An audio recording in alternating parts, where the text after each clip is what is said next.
क्या आपने कभी सोचा है कि कोई प्लेन हजारों फीट ऊपर उड़ता हुआ अचानक आसमान से गायब हो जाए?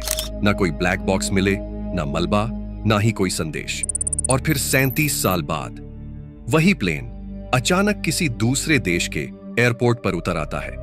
प्लेन बिल्कुल वैसा ही था जैसा 37 साल पहले आसमान में गायब हुआ था।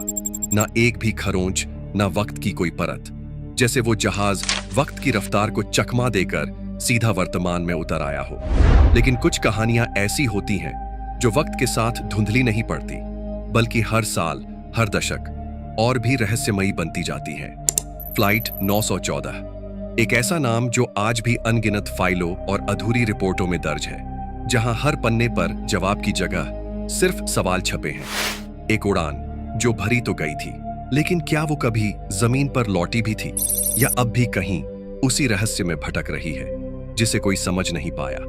और यही वजह है कि फ्लाइट 914 आज भी सिर्फ एक प्लेन नहीं है, बल्कि वक्त के सीने में दबा एक राज बन चुका है। एक ऐसा सवाल जिसका जवाब आज तक किसी के पास नहीं। लेकिन ये कहानी शुरू कहां से हुई?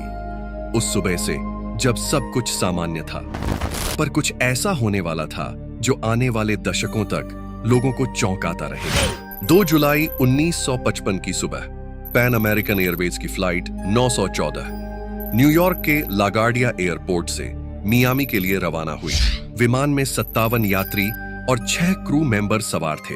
सब कुछ सामान्य था, मौसम साफ था, उड़ान का समय तय था और टेक ऑफ बिना किसी रुकावट के हुआ। फ्लाइट ने निर्धारित ऊंचाई पकड़ी और अपनी दिशा में आगे बढ़ती रही। करीब 3 घंटे तक सब कुछ सामान्य रहा। एयर ट्रैफिक कंट्रोल के साथ नियमित संपर्क बना रहा। लेकिन 3 घंटे बाद अचानक फ्लाइट 914 रडार से गायब हो गई। कोई चेतावनी नहीं मिली, ना ही कोई डिस्ट्रेस कॉल। ब्लैक बॉक्स का भी कोई सिग्नल नहीं आया। नजदीकी कंट्रोल टावर्स ने संपर्क की कोशिश की, पर कोई जवाब नहीं मिला, मानो विमान अचानक हवा में कहीं गायब हो गया हो। अमेरिकी एजेंसियां तुरंत सक्रिय हो गई। सर्च और रेस्क्यू ऑपरेशंस शुरू किए गए। समुद्री इलाके खंगाले गए, आसमान की निगरानी तेज की गई। लेकिन कई दिनों की तलाश के बावजूद न तो मलबा मिला, न कोई शव, न ही किसी तरह का तकनीकी सुराग। आखिरकार फ्लाइट 914 को मिसिंग एंड प्रिज्यूम्ड क्रैश्ड घोषित कर दिया गया। सरकारी रिपोर्ट बंद हो गई, पर सवाल वहीं के वहीं रह गए। प्लेन गया कहां? क्या वो सच में हादसे का शिकार हुआ, या फिर कुछ और हुआ था जो किसी की समझ से परे था? और फिर 37 साल बाद 9 सितंबर 1992 को वेनेजुएला की राजधानी काराकास के एयरपोर्ट पर कुछ असामान्य हुआ, जब अचानक रडार पर एक अजीब सा सिग्नल दिखाई देता है। एयर ट्रैफिक कंट्रोलर्स पहले तो सोचते हैं कि शायद कोई टेक्निकल गड़बड़ी है, लेकिन जैसे जैसे उस विमान की लोकेशन और स्पीड कंफर्म होती है, एक बात साफ हो जाती है, वो प्लेन वाकई आसमान में मौजूद है और लैंडिंग के लिए नीचे आ रहा है। प्लेन रनवे पर उतरता है तो एयर ट्रैफिक कंट्रोल टीम की निगाहें स्क्रीन से हटती नहीं, और जब ग्राउंड टीम नजर डालती है तो सभी के होश उड़ जाते हैं। वो एक पुराना विमान था, DC-4 मॉडल, बिल्कुल वैसा ही जैसा फ्लाइट 914 का था। ऐसे विमान दशकों पहले इस्तेमाल से बाहर हो चुके थे, लेकिन ये उड़ता हुआ, उतरता हुआ सामने खड़ा था। एयर ट्रैफिक कंट्रोल टीम तुरंत रेडियो पर संपर्क करता है। प्लेन से जवाब आता है, एक आवाज जो न तो डरी हुई थी न घबराई हुई, बस शांत और साधारण।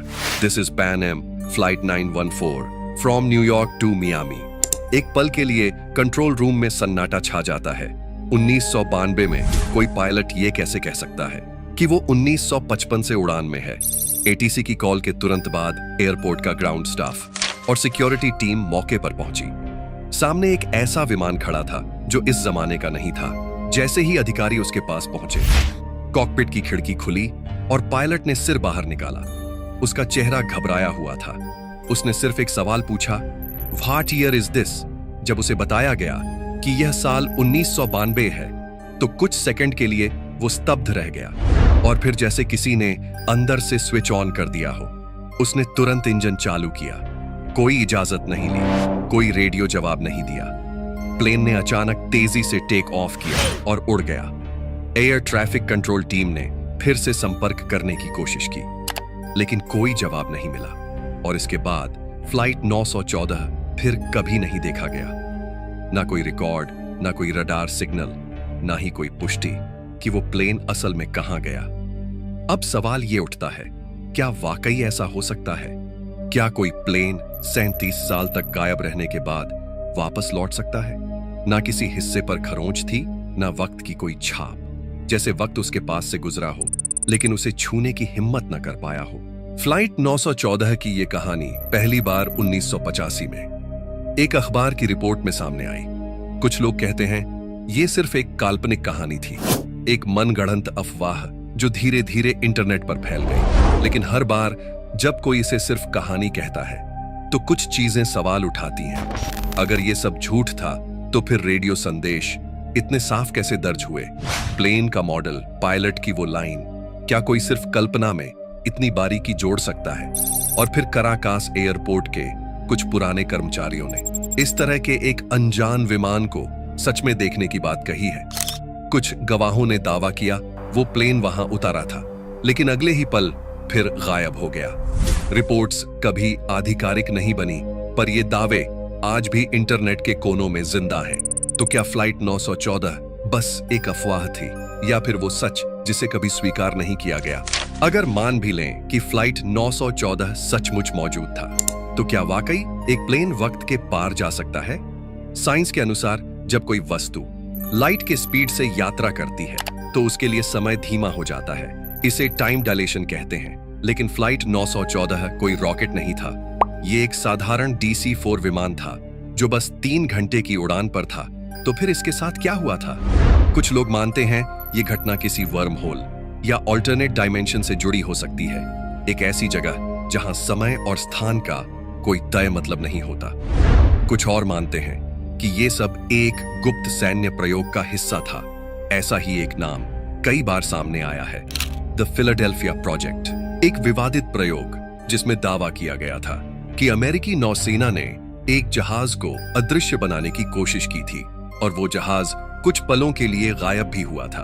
तो क्या फ्लाइट 914 भी किसी ऐसे ही एक्सपेरिमेंट का हिस्सा था, या फिर वो सच में कहीं और चला गया था, एक ऐसी जगह जहां से वापस लौटने में उसे 37 साल लग गए? कल्पना कीजिए, एक ऐसी जगह जहां समय थम जाता है, जहां दिन और रात का कोई अर्थ नहीं और इंसान बस इंतजार करता रहता है, इस उम्मीद में कि वो लौटेगा। लेकिन वो नहीं जानता कि उसकी दुनिया में 37 साल बीत चुके हैं। साइंस के पास हर सवाल का जवाब नहीं होता और कुछ रहस्य शायद कभी हल नहीं होते। सालों गुजर गए, लेकिन फ्लाइट 914 की कहानी अब भी लोगों के जहन में जिंदा है। कुछ लोग इसे एक अफवाह मानते हैं, तो कुछ इसे मंडेला इफेक्ट कहते हैं, जहां झूठ को इतनी बार दोहराया जाता है कि वो सच जैसा लगने लगता है। लेकिन बहुत से लोग आज भी मानते हैं कि वो विमान वाकई वक्त में कहीं खो गया था और शायद वापस भी लौटा। कुछ रिपोर्ट्स में कहा गया है कि उस दिन कराकस ATC की फाइलें कुछ समय बाद सरकारी सिस्टम से गायब हो गई। वहां ड्यूटी पर मौजूद कुछ कर्मचारियों का तबादला कर दिया गया बिना किसी वजह के। क्या ये एक इत्तेफाक था, या किसी ने जानबूझकर फ्लाइट 914 से जुड़ी हर जानकारी को दबाने की कोशिश की? फ्लाइट 914 एक रहस्य है जो न पूरी तरह सच है, न पूरी तरह झूठ, बस कहीं वक्त के बीच फंसा हुआ। कहानी यहां खत्म जरूर होती है, लेकिन जवाब अब भी अधूरे हैं। क्या फ्लाइट 914 सच में किसी दूसरी दुनिया से लौट कर आया था, या वो एक ऐसा प्रयोग था जिसे कभी सार्वजनिक नहीं किया गया? कभी कभी लगता है जैसे वो विमान बस कुछ पल के लिए हमारी दुनिया में आया था, कोई संदेश देने या हमें याद दिलाने कि वक्त एक पहेली है जिसे इंसान आज तक पूरी तरह समझ नहीं पाया। तो जरा सोचिए, अगर वो प्लेन 37 साल बाद लौट सकता है, तो क्या वाकई कोई ऐसी जगह है जहां समय थम जाता है, एक ऐसा साइलेंट जोन जहां न उम्र बढ़ती है न धड़कन तेज होती है, बस सब कुछ उसी पल पर ठहर जाता है? और अगर ऐसी कोई जगह सच में है, तो क्या ये फ्लाइट 914 की पहली और आखिरी उड़ान थी जिसने उस दरवाजे को पार किया, या कोई और भी फ्लाइट वक्त की उसी सुरंग से गुजर चुकी है, लेकिन हम अभी तक जान नहीं पाए? क्योंकि इस दुनिया में कुछ रहस्य ऐसे होते हैं जो हमारे सामने से गुजरते जरूर हैं, पर जब तक हम समझ पाते वो हवा में गायब हो जाते हैं। फ्लाइट 914 भी शायद एक ऐसा ही रहस्य था, एक उड़ान जो कभी पूरी नहीं हुई और शायद अब भी कहीं आसमान में अधूरी ही चल रही है। अगर आपको ये कहानी दिलचस्प लगी हो तो वीडियो को लाइक करें और ऐसी ही रहस्यमयी कहानियों के लिए चैनल को सब्सक्राइब जरूर करें। मिलते हैं अगली वीडियो में एक नए रहस्य के साथ।